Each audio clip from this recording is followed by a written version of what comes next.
Baik, selamat berjumpa kembali pada video bagian ketiga tentang algoritma DES.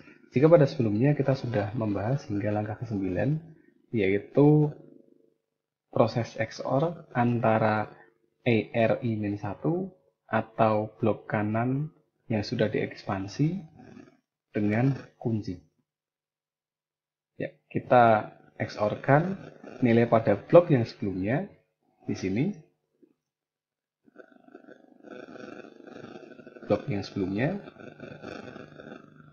kemudian dengan K yang saat ini, atau KI dengan RI-1 untuk mendapatkan R1 nanti. Sehingga R0 di-XOR-kan dengan K1 mendapatkan R1. Nah, tapi sebelum sampai ke langkah untuk mendapatkan R1, kita masih memiliki dua langkah lagi. Baik. Kita langsung ke langkah ke-10. Ya. Hasil XOR-nya kita sudah peroleh seperti ini, yaitu K1 dengan ER0. Kita akan lanjutkan ke langkah 10.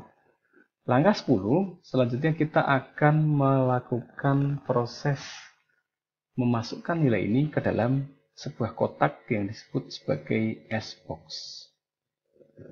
Kita perhatikan, di sini sudah kita visualisasikan dipisah-pisah seperti ini. Nah, tujuannya untuk mempermudah kita dalam proses selanjutnya. Ada 6 buah bit pada setiap bagian ini. 1, 2, 3, 8, 4,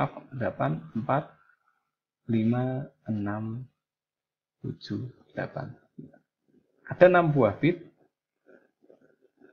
sebanyak 8 bagian. Ya, kita ambil dari 48 nilai yang sebelumnya. Nah, kemudian setiap 6 bit nanti akan dimasukkan ke dalam S-box. Cara kerja S-box, ketika dimasukkan nilai 6 bit, maka dia akan mengeluarkan sejumlah 4 bit. Sehingga tadinya ada 6 kali 8, yaitu 48, keluar menjadi 4 bit kali 8 bagian juga, sehingga diperoleh kembali 32 bit. Nah, kita bisa lihat notasi jajar ginjang di sini pada tabel E artinya perluasan bit. Dari 32 ke 48. Sementara S-box sebaliknya dari 48 ke 32. Sehingga digambarkan dalam jajar ginjang terbalik seperti ini. Artinya bit yang lebih panjang dipotong. Sama dengan ini, bit lebih panjang dipotong, sehingga gambarnya seperti trapesium yang bagian sisi bawah lebih kecil. Sementara di bagian tabel ekspansi, trapesium dengan sisi bawah lebih panjang. Artinya ini adalah ilustrasi untuk perluasan. Baik, kita akan melihat apa yang ada di dalam S-box. Ya. Ada 8 buah S-box. Nah, cara kerjanya adalah kita sudah peroleh di sini nilainya tadi kita peroleh ER 48 bit, kemudian K 48 bit di-XOR-kan. Perhatikan di sini ada 6 buah garis, artinya setiap bagian akan memperoleh 6 bit. Sama seperti ini. 6 bit kali 8 bagian. Di sini juga ada 6 garis, artinya 6 bit dikalikan dengan 8 buah S-box. Lalu keluar hanya akan menjadi 4 bit. 4 kali 8 bit. 32 bit. Kemudian selanjutnya akan dilakukan permutasi dengan tabel P. Hingga menjadi bernilai 32 bit kembali. Baik. Ini adalah 8 buah S-box yang menjadi standar dari DES. Ya, nggak perlu susah-susah ngapalin karena memang tidak untuk dihafalkan. Pasti nilai ini akan disertakan misal muncul dalam soal atau dalam ketika Anda menggunakan fungsi.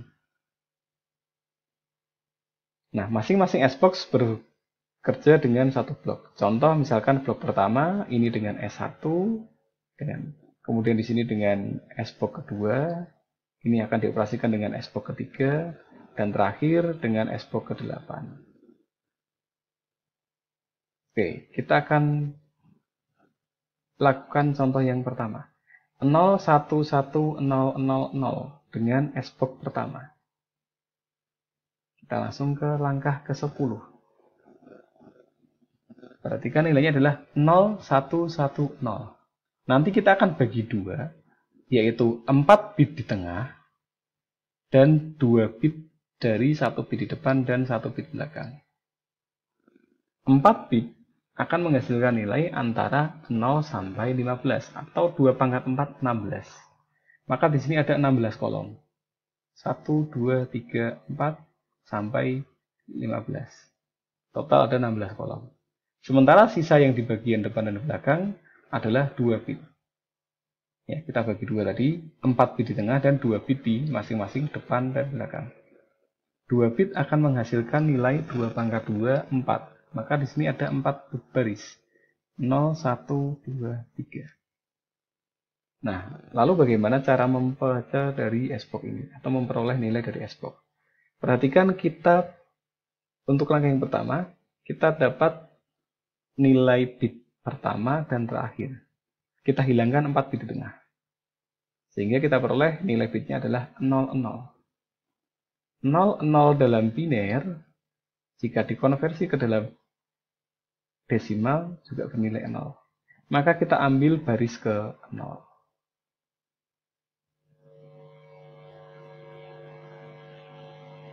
Maka selanjutnya untuk mendapatkan kolomnya kita ambil 4 nilai yang di tengah. Sebaliknya kita buang bit yang depan dan belakang.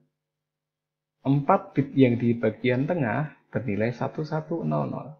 1100 dalam biner bernilai, kita bisa dapat di sini 1248. 4 tambah 8 nilainya adalah 12 desimal. Sehingga kita berikan tanda pada kolom ke-12.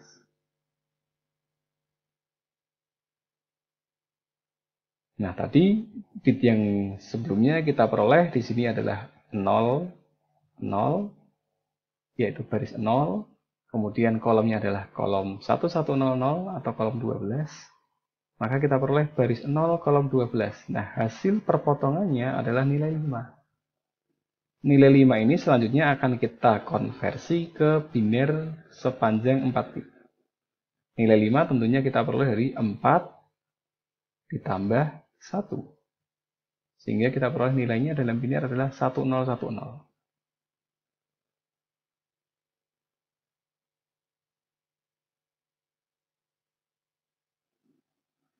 Oh, maaf, ada sedikit terbalik di sini.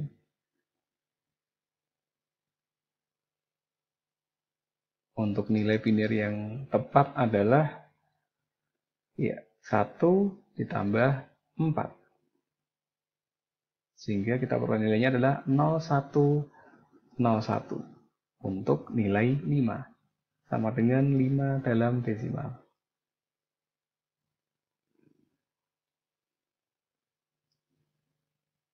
Nah, sehingga hasil dari SBOK pertama adalah 0101.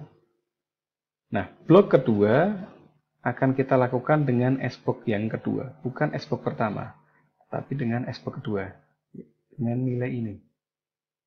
Begitu pula untuk yang blok ketiga dan seterusnya, hingga diperoleh nilai hingga blok ke-8 dengan SBOK 8.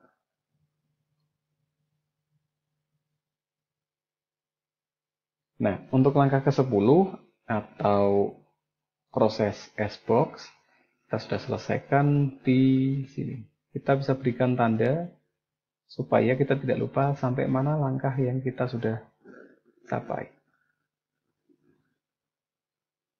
Nah, Anda bisa jeda dulu video ini untuk melakukan proses SBOX untuk bagian ke-2, 3, sampai ke-8. Dan pastikan hasilnya sama dengan yang dicontoh. Nah, jika sudah, kita bisa lanjutkan ke langkah yang berikutnya. Langkah ke-11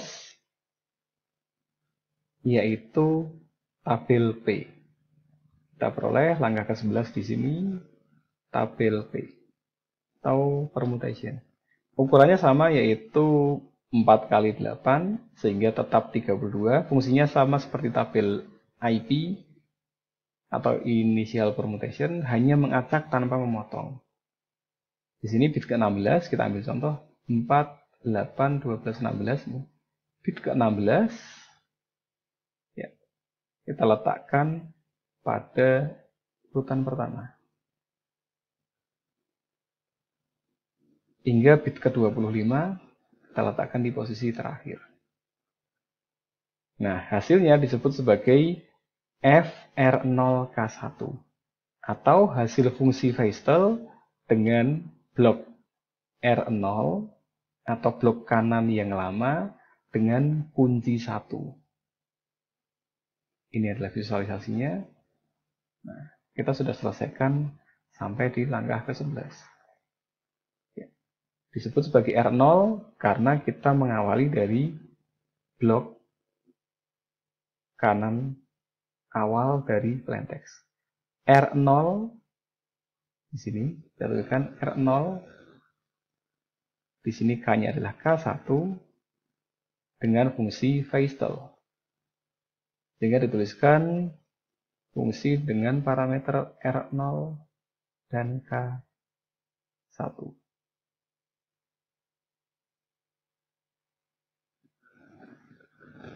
Nah, selanjutnya hasil dari fungsi ini, ya, jadi keseluruhan blok ini, mulai dari langkah ini sampai selesai, kita sebut sebagai FR0K1. Selanjutnya kita akan XOR. Kita akan XOR-kan dengan L-1 atau L yang sebelumnya. Ya, di langkah berikutnya. Kita langsung ke langkah berikutnya. Langkah ke-12, kita langsung XOR-kan antara FR0K1 dengan L0. Perhatikan, indeks 0 dan 0. Hasilnya adalah R1.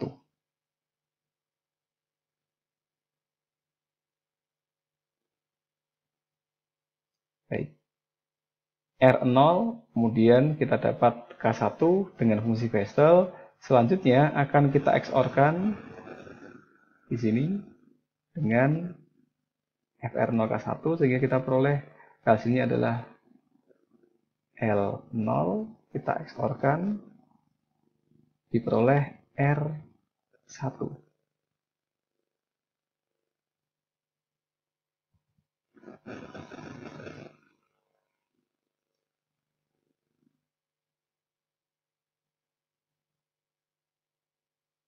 Nah, setelah diperoleh R1, selanjutnya kita akan lakukan proses ini sebanyak 16 kali putaran. Yang perlu kita berikan catatan adalah untuk mendapatkan R2, kita lakukan XOR L1 dengan FR1K2. Sementara untuk L2, kita langsung ambil dari R1.